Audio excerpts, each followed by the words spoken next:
What's going on, everybody? Josh Engelman here for OddsShopper.com, back again with the PrizePicks picks for Tuesday, February 28th, closing out the month. Be sure to hit that like button, subscribe to the channel, hit the notification bell so you know when everything goes live. Make sure you're following me on Twitter at Josh Engelman if you're looking to get any additional content. In particular for today, it's Taco Tuesday at PrizePicks, which means we're going to get a taco at some point a little bit later today. I'm going to have another PrizePicks card, but now we just got to get into my first card. But before we do that, you know what we have to do. We need to evaluate how we did yesterday. 3 of 5. I'll take what I can get. I've said it before. I'll say it again. If I'm getting 60% winners on PrizePicks, that's going to be a very, very good thing long term. And that's what we got yesterday. Josh Hart, easy.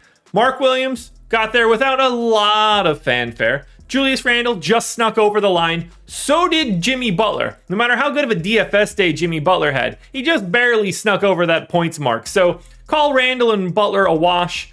The one we got wrong is the one I like the most. Joe Val was awful. And let's be clear, he hurt me on PrizePicks. He hurt me elsewhere. He hurt me in DFS. He hurt me just clean across the board. So complete and total miss from Joe Val, but 60% again yesterday. That is what we're looking for. Now, let's move on to my 5 plays for today. I like them a lot.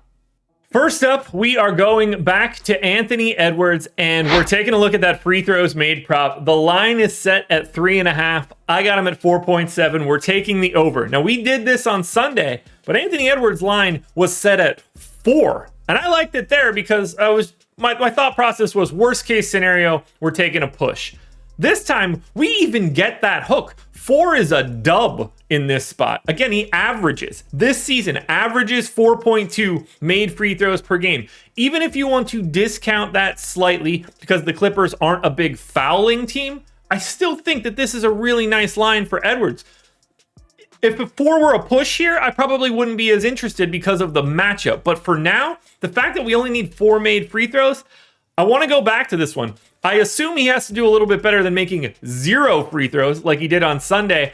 I assume also that he's just going to be not happy with his performance from Sunday. These are all narrative-based things. Ultimately, when I look at this game, I think Anthony Edwards should be projected for a few more free throw attempts. Not a few more free throw attempts, but more free throws made than what we're seeing on the line. 4.7 is my projection. 3.5 is the line. We're taking the over on Anthony Edwards. We're taking the opposite of that prop for Keldon Johnson. This one's in at number 2. This one's easy, and I think this line's going to move.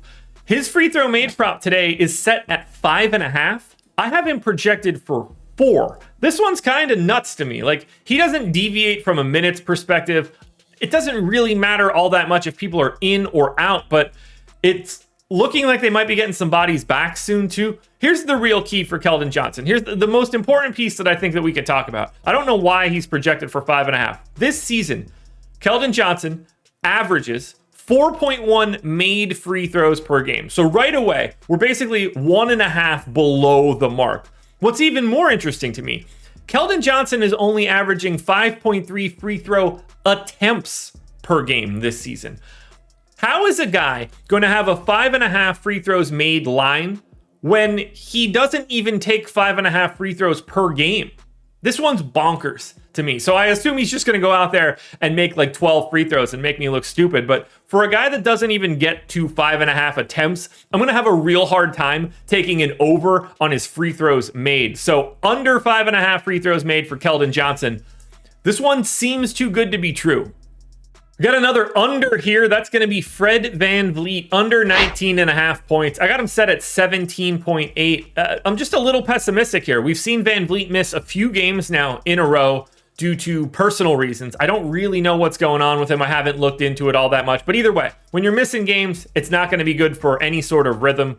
And they've got sort of more bodies now. Jakob Poeltl is here. So we're going to see a different sort of starting lineup, different rotations. It just feels like a scenario where Fred VanVleet's probably not going to play that 38, 39 minutes that you're used to. So in my projections, it's just more shots. Like OG Anunoby is back. We saw a lot of usage from Fred VanVleet when OG Anunoby was gone. That comes back down when everybody's healthy, when they got to get Gary Trent touches, Barnes touches, Anunoby touches, Siakam touches, Jakob Poeltl now needs his touches. So I think that's just a little bit too lofty on VanVleet. Could he just shoot himself into a good game?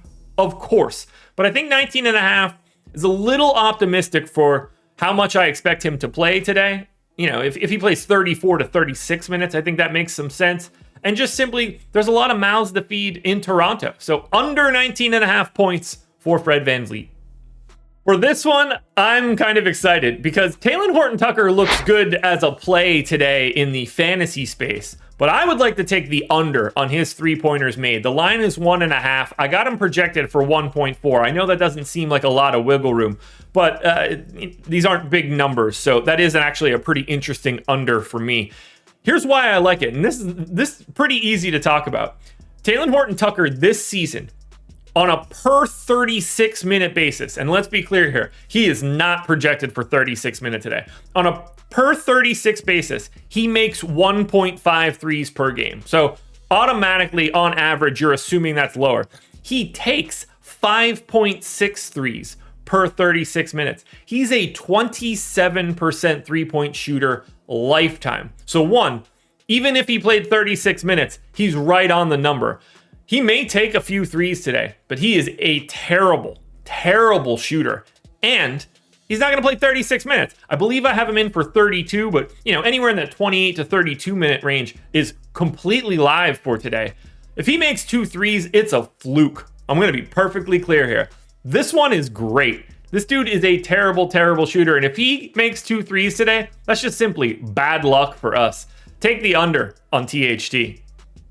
Now, folks, if you aren't already signed up at PrizePicks, this part is easy. You should be signing up using the link in the description of this video. Click it, head on over. PrizePicks is going to match your deposit of up to $100. So if you put in 75, they're going to give you 75. We're going to be picking player props 6 days a week on this video from me. I believe you get Neil doing it on Saturdays. You're going to get stuff from my Twitter as well.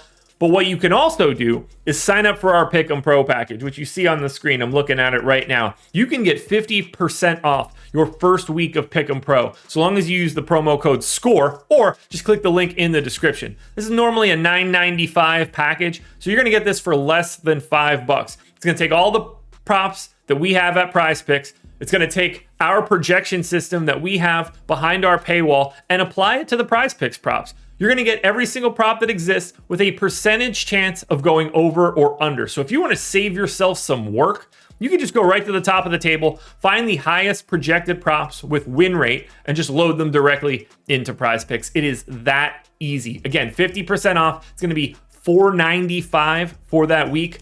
If you hate it, you can be gone in a week. You can cancel immediately if you want to. I don't think that you're going to want to, but for $5, I think it's worth the risk. And finally, the last prop that we've got for today is going to be Jared Vanderbilt over 8.5 boards. I got him just north of 10 for today. We know a lot of not good stuff going on in LA. D'Angelo Russell looking to be still out with that sprained ankle. Doesn't really affect Jared Vanderbilt's minutes all that much, or his rebounds all that much, but it does help from a minutes perspective. That's just one less body to go around. But the biggie, no LeBron James for the extended future. So I assume we're getting Jared Vanderbilt starting, and I think that he could play upwards of 30 minutes today because there's just not as much competition for his skill set. But here's the real piece. Here's the real reason why I like this. Because the playing time is a giant piece. The fact that there's no LeBron is a giant piece. But this is a matchup against the Grizzlies. If you just simply look at Grizzlies' rebounding rates, you might think that this is a problematic matchup. The Grizzlies as a whole, 86th percentile in offensive rebounding rate, basically 50th percentile in defensive rebounding rate. They're a good rebounding team. But if you remove Steven Adams from that equation, they are a middle of the pack offensive rebounding team. That drops them from elite to average. And that takes them from average as a defensive rebounding team down to a 21st percentile defensive rebounding team. They're completely different. With no Steven Adams around, the whole team is worse, dramatically rebounding. And I think that plays into Jared Vanderbilt's strength. He should have a higher projected prop here. This should probably be at 9. I think we're getting a bit of a freebie on this one. Anxious to see where we get a taco later today. To me, this almost feels like an already made taco. It's a good one for me. Jared Vanderbilt over 8.5 rebounds. book it. There we go, folks. The picks are in. We've got Anthony Edwards over in free throws, Keldon Johnson under in free throws, Fred VanVleet under in points, Talen Horton-Tucker under in three-pointers made, and then a nice over to Jared Vanderbilt rebounds. Follow me on Twitter at Josh Engelman. I'm going to have another PrizePicks card coming out later today once we know the taco. Look for that sometime in the 10:30 to 11 o'clock window, a.m. Eastern time, that is. And then make sure you're hitting the like button, subscribing to the channel, and hitting the notification bell so you know when everything goes live. Good luck tonight. We're back again tomorrow. We're never going to stop doing this.